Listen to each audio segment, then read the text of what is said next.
नमस्कार। Preparation for history में आप सभी का स्वागत है। प्रिपरेशन फॉर हिस्ट्री में आप इतिहास विषय का समग्रता से अध्ययन कर रहे हैं, जिसमें आप प्राच्य भारत से संबंधित ये ऑडियो सीरीज देख ही रहे हैं या सुन ही रहे हैं। मध्यकालीन भारत में आपको वीडियो सीरीज शुरू की गई है लेक्चर मेथड के माध्यम से, और शॉर्ट वीडियो के माध्यम से भी हमने आपको परीक्षा का क्विक रिवीजन शुरू किया है। हमने पिछली 2 क्लासेज में ये देखा था, सिंधु सभ्यता का ये तीसरा भाग है। हमने पहले भाग में सिंधु सभ्यता के साक्ष्य कहाँ से मिले और उनमें क्या विभेद है, इसके विषय में जाना, और दूसरे भाग में हमने सिंधु सभ्यता के भौगोलिक स्वरूप के विषय में जाना और वह सभ्यता कहाँ कहाँ पर विकसित है। आज की क्लास सबसे अधिक महत्वपूर्ण है, क्योंकि आज की क्लास में हम जानने वाले हैं सिंधु सभ्यता के नगर नियोजन के विषय में। नगर नियोजन वहाँ की जो भव्यता थी, जिसकी चर्चा पूरी दुनिया में है कि जो आधुनिकता आज हम जी रहे हैं वो सिंधु सभ्यता के लोग आज के 50,000 साल पहले जी चुके हैं। तो आज हम सिंधु सभ्यता की नगर नियोजन पर विस्तृत बात करेंगे। हड़प्पा सभ्यता की नगर योजना। हड़प्पा सभ्यता भारत की प्रथम नगरीय क्रांति थी। कहा जाता है कि जो हड़प्पा सभ्यता थी वो भारत की सबसे पहली नगरीय क्रांति थी। यहाँ पर सबसे पहले हड़प्पा के ही समय में ही सबसे पहले नगर बनाए जाने लगे, इसलिए और नगर बनने लगे। आप जानते हैं पहले बस्तियों का निर्माण हुआ, फिर गांवों का, फिर नगरों का, फिर महानगरों का धीरे धीरे विस्तार हुआ। मानव एक क्रम बाई क्रम अपने विकास की में बढ़ोतरी करता रहा।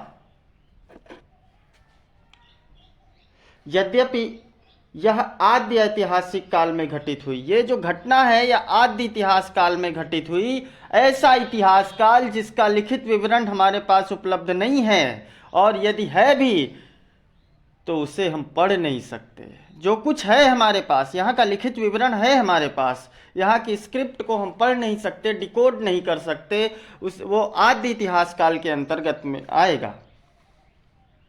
सिंधु सभ्यता एक नगरीय सभ्यता थी, जिसका ज्ञान हमें पुरातात्विक अवशेषों एवं अनुसंधानों से होता है। जो हमने पुरातात्विक हमें साक्ष्य मिले हैं, जो विभिन्न अलग अलग तरीके की हमने खोजें की है, उनके माध्यम से हमें यह ज्ञात हुआ है कि सिंधु सभ्यता एक नगरीय सभ्यता थी। इसकी सबसे बड़ी विशेषता यह थी कि पर्यावरण के अनुकूल अद्भुत नगर नियोजन तथा उन्नत जल विकास प्रणाली भी थी। यहाँ पर जो थी वो सबसे बड़ी चीज़ देखने को आपको मिली। यहाँ की सबसे बड़ी जो विशेषता थी वो थी पर्यावरण के अनुकूल सब कुछ निर्धारित किया गया था। ये पर्यावरण के अनुकूल यहाँ का अद्भुत नगर नियोजन था, और यहाँ की जो जल निकास प्रणाली थी वो भी उन्नत किस्म की थी। सड़कें एक दूसरे को समकोण पर काटती थी। लगभग सभी नगर 2 भागों में बटे हुए होते थे। प्रथम भाग दुर्गीकृत होता था, मतलब दुर्गकृत मतलब दीवार से निर्मित होता था, चारों तरफ से दीवार होती थी। आप दुर्गीकृत का मतलब समझते ही हैं, इतिहास पढ़ने आए हैं तो इतिहास की शब्दावली को तो जानते ही होंगे। दुर्गीकृत नगर जिनमें शासक वर्ग निवास करता था। दूसरे भाग में नगर या आवास क्षेत्र होता था, जहां आमतौर पर रिहायशी लोग, सामान्य लोग रहा करते थे, जिनमें सामान्य नागरिक, व्यापारी, शिल्पी, कारीगर, मजदूर रहते थे। सड़कों के किनारे की नालियों को पत्थरों की सिल्लियों से ढका गया था, क्योंकि गंदगी न फैले। जो आधुनिकता आज हम जी रहे हैं, वेस्टर्न वाले कहते हैं कि आधुनिकता ब्रिटेन से आई, वो उनकी भूल है। आप हमारी इस संस्कृति के विषय में विस्तृत अध्ययन कीजिए। ये आधुनिकता यहीं से आई। और इन नालियों की जो सफाई के लिए बीच बीच में नरमौखे यानी मेन होल बनाए गए थे। यहाँ पर मेन होल भी जगह जगह पर बनाए गए थे सिल्लियों के आसपास, जिससे कि नालियों की अच्छे से सफाई हो सके। हड़प्पा, मोहनजोदड़ो, कालीबंगा की नगर योजना लगभग एक समान थी। हड़प्पा, मोहनजोदड़ो और कालीबंगा लगभग एक समान इनकी नगर योजना थी। कहा जाता है कि ये शायद एक दूसरे सबसे बड़े नगर रहे होंगे उस समय के।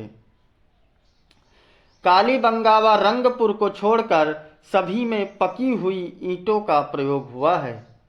मोहनजोदड़ो का विशाल स्नानागार सैंधव सभ्यता का आश्चर्यजनक निर्माण है। मोहनजोदड़ो में एक स्नानागार, सार्वजनिक स्नानागार पाया गया, जो कहा जाता, मतलब ये प्रमाण मिलता है कि सैंधव सभ्यता का एक सबसे बहुत ही आश्चर्यजनक निर्माण है, क्योंकि पहले के लोग भी समाज और सामाजिक कार्यों में लगे रहते थे और समाज के प्रति अपना उत्तरदायी भी तो भी समझते थे। सिंधु सभ्यता 5000 साल पहले थी। यहाँ की स्क्रिप्ट को अभी हम पढ़ नहीं पाए हैं, इसलिए हम अभी भी ठीक ठीक अनुमान नहीं लगा पा रहे हैं। और यहाँ पर एक अन्नागार भी मिला है। अन्नागार यानी अन्न का भंडार। सिंधु सभ्यता की सबसे बड़ी इमारत है मोहनजोदड़ो से ही। सिंधु सभ्यता के घरों में आमतौर पर आंगन, रसोई घर, स्नानागार और कुओं के अवशेष भी मिले हैं। पहले कुएं थे ही। आज के 200 साल पहले चले जाइए, सब कुएं ही थे पूरे भारत में। इन घरों की खिड़कियां और दरवाजे मुख्य सड़क पर न खुलकर, देखिए सबसे बड़ी बात, आज के समय में आप घर बनवाते हैं तो दरवाजा सड़क की ओर रखते हैं, लेकिन सिंधु सभ्यता के लोग अपने दरवाजे का मुख सड़क की ओर न रखकर गलियों में खुलते थे। लेकिन लोथल इसका अपवाद है। लोथल एक ऐसा स्थान है जहां सड़कों पर भी खुले हैं। यद्यपि मकान बनाने में कई प्रकार की ईंटों का प्रयोग होता था, जिनमें 4/2 की लंबाई या चौड़ाई तथा मोटाई का ज़्यादा प्रचलन मिलता है। मोहनजोदड़ो और हड़प्पा जैसे स्थानों पर तथा दूसरी अनेक बस्तियों में सुनियोजित आवास समूहों तथा सुनियोजित सड़कों और नालियों से महत्वपूर्ण तथ्य का पता चलता है। ये नगर पूर्व स्थित, पहले से स्थित यानी गांवों में स्वाभाविक रूप से विकसित नहीं हुए। ये मकानों का जो सुविचारित पैटर्न संकेत देता है कि ये नगर सुनियोजित ढंग से बनाए जाते थे। इनमें पहले से प्लान किया जाता था या इनमें नगरों का निर्माण पहले हुआ है और निवासी यहाँ बाद में आए। इससे भी यह संकेत मिलता है कि रहने के लिए घर विशेष का स्थान निर्धारण और निर्माण संबंधी फैसले पर नगर पर शासन करने वाली एक उच्चतर संस्था द्वारा लिए जाते थे। नगर का निर्माण कैसा होगा और घरों का निर्माण कैसा होगा, ये जिनका घर है वो नहीं निर्धारित करते थे। जो महाराजे होते थे, राजे होते थे, जो शासक होते थे, शासक वर्ग के लोग होते थे, वो लोग निर्धारित करते थे। भवन निर्माण परंपरा में भी कुछ नवीनता देखी गई। बड़े खंभेदार हॉल, चौबारा, दलान और मोटी दीवारों वाले 2 मंजिला ढांचे जो परिपक्व हड़प्पा काल की विशेषता थे। धौलावीरा गुजरात में हमें निर्माण सामग्री की नवीनता के रूप में पत्थरों का सबसे अधिक उपयोग दिखाई देता है। एक स्थान है गुजरात में धौलावीरा, जहां सबसे अधिक हमें पत्थरों का अवशेष मिलते हैं। सिंधु सभ्यता की अद्वितीय विशेषता यहाँ की व्यापक जल निकास प्रणाली थी। मोहनजोदड़ो जैसे शहरों में सफाई की व्यवस्था उच्च कोटि की थी। प्रमुख सड़कें एवं गलियों के नीचे 1 से 2 फीट गहरी ईंटें एवं पत्थरों से ढकी नालियाँ थी, जो एक मुख्य नाले से जुड़ती थी। सुमेर के निवासी अपने घरों के आंगन में मिट्टी की ऊर्ध्वाधर नालियां बनाते थे, पर उनमें जल निकास द्वार नहीं थे। जबकि सिंधु सभ्यता के लोगों के पास नालियां भी अच्छी थीं और जल निकास द्वार भी अच्छे थे। हड़प्पा सभ्यता के निवासी पकी हुई और बिना पकी हुई ईंटों का इस्तेमाल कर रहे थे। कई प्रकार बड़ी, मंझली एवं छोटी की ईंटों के प्रयोग में लाई जाती थी, जिनमें 4 इंच मोटाई, 2 इंच चौड़ाई और 4 इंच लंबाई, 2 इंच मोटाई और 1 इंच चौड़ाई वाली ईंटें प्रयोग में आती थी, जिसमें चौड़ाई और मोटाई का अनुपात निश्चित होता था। निचले शहर में सड़कें एवं गलियां एक योजना के अनुसार मुख्य भाग से उत्तर, दक्षिण एवं पूरब, पश्चिम पर एक दूसरे को समकोण पर काटती थी, यानी बराबर पर काटती थी। यह दर्शाता है वहां के आर्किटेक्ट को, वहां के नगर नियोजन को, कि वहां किस तरीके की नगर नियोजन अपनाया गया था और लोग कितने जागरूक थे।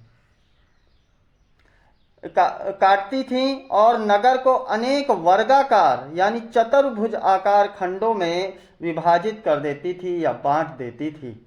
मोहनजोदड़ो की मुख्य सड़क 9 से 15 मीटर चौड़ी थी, जिसे आप आजकल राष्ट्रीय राजमार्ग कहते हैं, अंतरराष्ट्रीय राजमार्ग कहते हैं। ऐसा भी मार्ग मोहनजोदड़ो में मिला है, जिसे पुरातात्विक विदों ने राजपथ कहा है। अन्य सड़कों की चौड़ाई 2 से 275 मीटर यानी 3.66 मीटर, 2.75 मीटर या 3.66 मीटर तक थी। गलियां 180 मीटर तक चौड़ी होती थी। हड़प्पा, मोहनजोदड़ो और कालीबंगन बस्तियों की नगर योजना में कुछ समानताएं हैं। इनमें क्या क्या समानताएं हैं देखते हैं। ये शहर 2 भागों में विभाजित थे। शहरों के पश्चिम में किला बना होता था और बस्ती के पूर्वी सिरे पर नीचे की एक नगर बसा होता था। यह दुर्ग था। यह किला ऊंचे चबूतरे पर कच्ची ईंटों से बनाया जाता था। ऐसा प्रतीत होता है कि दुर्ग में बड़े बड़े भवन होते थे, जो संभवतः प्रशासनिक या धार्मिक केंद्रों के रूप में कार्य करते थे। निचले शहर में रिहायशी क्षेत्र होते थे, जहां आम लोग रहते थे, जो मोहनजोदड़ो और हड़प्पा में किलों के चारों ओर ईंटों की दीवार होती थी। कालीबंगन में दुर्ग एवं निचले शहर दोनों के चारों ओर दीवार थी। निचले शहर में सड़कें उत्तर से दक्षिण की ओर जाती थी और समकोण बनाती थी। नगर नियोजन और नगर में शासन करने वाली उच्चतर संस्था की विद्यमानता के अलावा व्हीलर और स्टुअर्ट पिंट ने जैसे पुरातात्विक विदों का यह भी मानना था कि हड़प्पा सभ्यता के नगरों की संरचना और बनावट में असाधारण प्रकार की एक रूपता थी। ये कोई साधारण एक रूपता नहीं थी। ये दर्शाता है कि उस समय के लोग कितने जागरूक और संकल्पना युक्त थे। उस समय की संकल्पना की अभिन्नता का यह विचार उन विदेशी समुदायों से लिया गया है या जिन्होंने अकस्मात हमला करके सिंधु घाटी को जीत लिया और नए नगरों का निर्माण किया।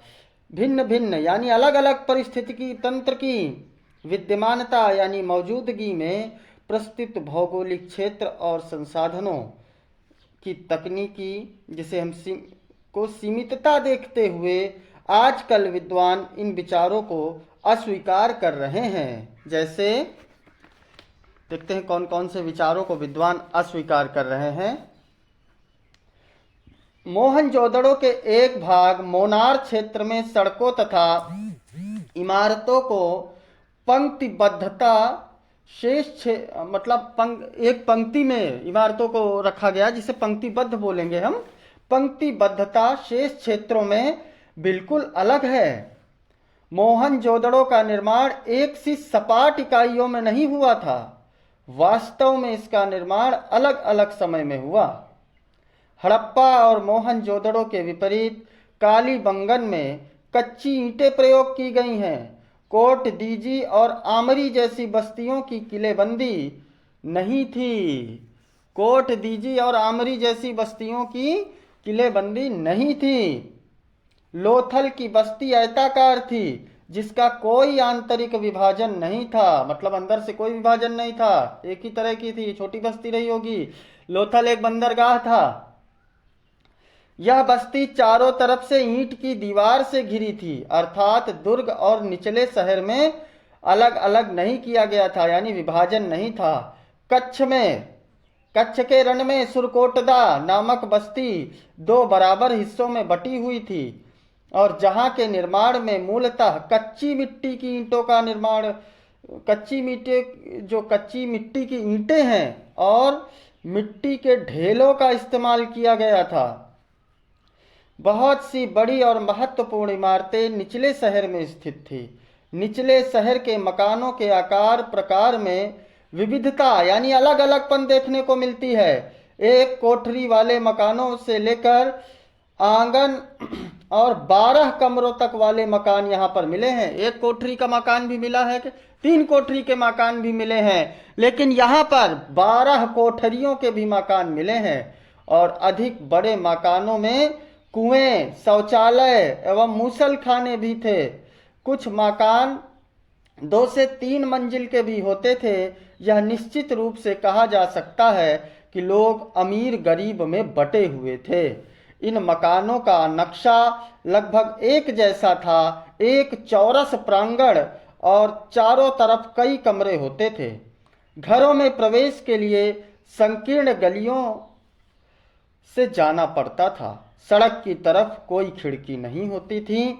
निचले शहर के मकानों में काफी बड़ी संख्या में कर्मशालाएं बनाई जाती थीं। कालीबंगा में अलंकृत ईंटों का प्रयोग हुआ है। जो कालीबंगा नामक स्थान है वहां पर अलंकृत यानी अलंकरण युक्त ईंटों का प्रयोग किया गया है। और कालीबंगा ही एक ऐसा स्थान था जिसमें हमने ये जाना कि कालीबंगा से चूड़ियों के साक्ष्य मिले हैं। सर्वप्रथम कि भारतीय पुरातत्वविदों ने इसी बात से अनुमान लगाया कि कालीबंगा में वास्तविक भारतीय साक्ष्य मिले हैं। तो उसके बाद आज की क्लास में हम इतना ही पढ़ते हैं, और इसके आगे की क्लास में हम कला और शिल्प के विषय में जानेंगे जो सिंधु सभ्यता के संबंधित है। उसके बाद हम सिंधु सभ्यता के पुरा स्थलों के विषय में जानेंगे, और फिर हमारे सिंधु सभ्यता नामक चैप्टर का समापन हो जाएगा। साथियों, यदि आपको हमारा पद्धति पसंद आ रहा हो पढ़ाने की, तो हमारे चैनल को सब्सक्राइब करें, लाइक करें और शेयर करें, जिससे हमारा मनोबल बढ़ता रहे और आपके लिए हम आए दिन नई कक्षाएं आयोजित करते रहें। धन्यवाद।